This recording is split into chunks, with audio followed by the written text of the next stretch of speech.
بسم الله الرحمن الرحيم. عن عبد الله بن مسعود رضي الله تعالى عنه قال: جاء رجل إلى رسول الله صلى الله تعالى عليه وسلم فقال: يا رسول الله، كيف تقول في رجل أحب قوما ولم يلحق بهم؟ فقال رسول الله صلى الله عليه وسلم: المرء مع من أحب. یہ حدیث ہے جس میں یہ بتایا گیا ہے کہ ہم محبت کس سے کریں اور کیوں کریں.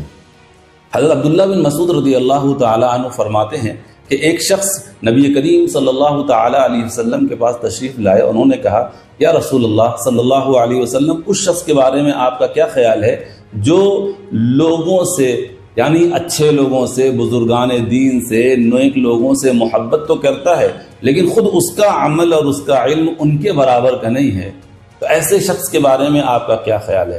نبی کریم صلی اللہ تعالی علیہ وسلم نے ارشاد فرمایا کہ المرء مع من احب، کہ آدمی اسی کے ساتھ ہوگا جس سے وہ محبت کرتا ہے.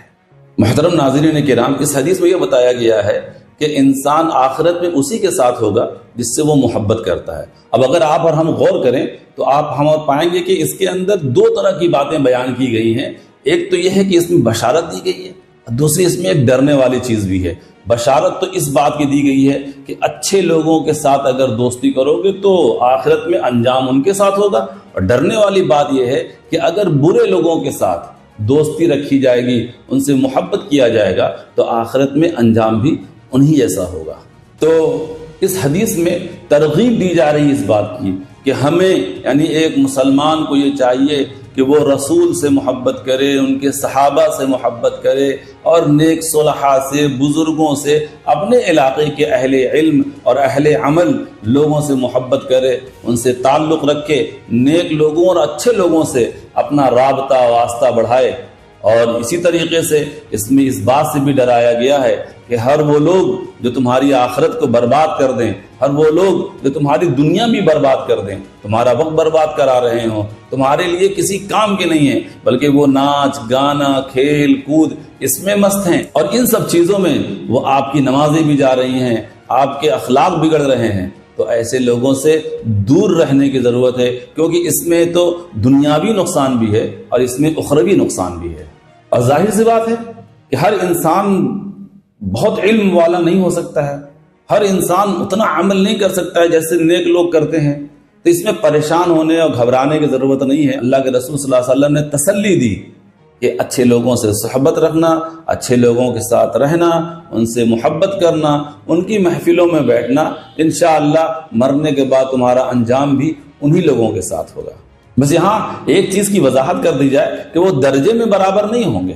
اس کو آپ اس مثال سے سمجھیے کہ اگر آپ کے والد صاحب کو کسی پروگرام میں بلایا جائے اور ان کو فیسلٹیز دی جائے، گاڑی کی اور اچھے ہوٹل کی، تو ان کے ساتھ جانے والا، چاہے ان کا بیٹا ہو یا ان کا خادم ہو، وہ بھی اس گاڑی میں بیٹھ کر کے اپنے والد کے ساتھ جاتا ہے، وہ اسی ہوٹل میں اسی روم میں ٹھہرتا ہے جو اس کے والد کے لیے دیا گیا ہے. ایسی بات ہے یہ ساری چیزیں اس کے لیے نہیں ہیں بلکہ اس کے والد کے لیے ہیں، لیکن والد کے ساتھ رہنے کی وجہ سے ان مراعات فیسلٹیز کا فائدہ اسے بھی ہو رہا ہے.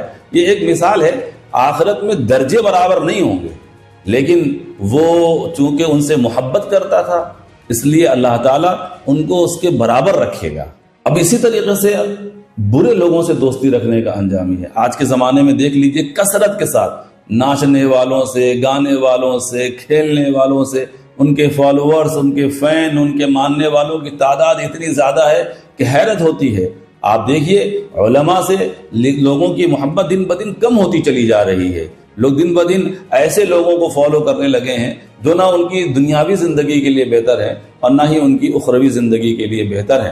الغرض اس حدیث سے ہمیں معلوم یہ ہوا کہ ایک مسلمان پر لازم ہے کہ اپنی دوستی کے لیے، اپنے صحبت کے لیے نیک اور متقی لوگوں کا انتخاب کرے، ان کے ساتھ رہے. اس میں دنیاوی فائدہ بھی ہے اور اخروی فائدہ تو بہرحال ہے ہی.